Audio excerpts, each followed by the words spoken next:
Hello, sir. Good afternoon. I'm Robin Gamalo, official. Robin official in my YouTube channel, the owner. I regret your command that I will post the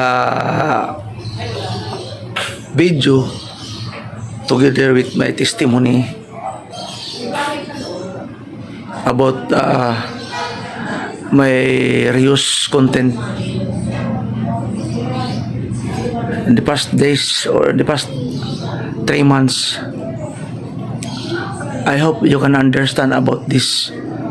So I am very hoping that my YouTube channel Robin Gamal official is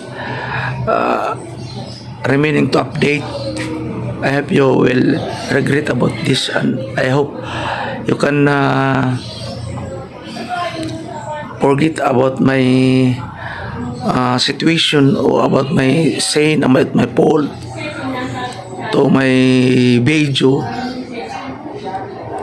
When I was post the video is not my owner, but I am very sorry about this. YPP, thank you very much for your consideration about this. I'm hoping that you can give another chance to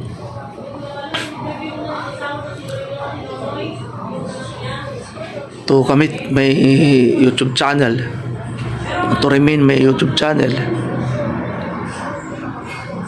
I'm very sorry about my reuse content.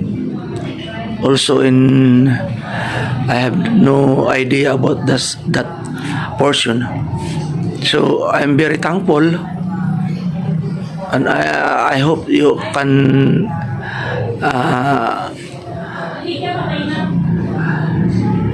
can bring him back my YouTube channel.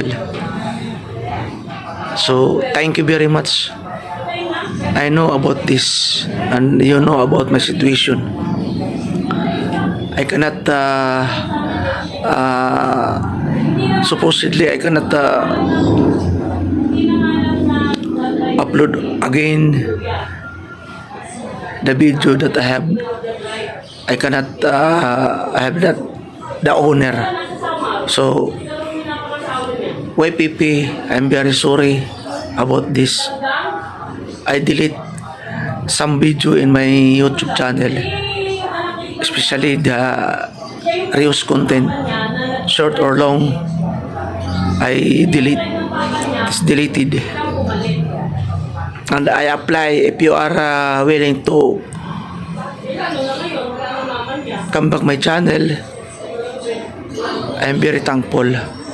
So I am waiting for your response. Thank you so much, because this is the 3rd month, and it is open in the 4th month, October 1, October 2. I waiting for your response. If you are give me a chance to come back my channel, I'm very thankful also. Thank you for your cooperation and coordination about me, about my channel, and thank you very much, especially if your response I'm waiting for. Thank you. Good evening or good noon or good morning. Thank you very much. I love you. God bless all. Bye bye.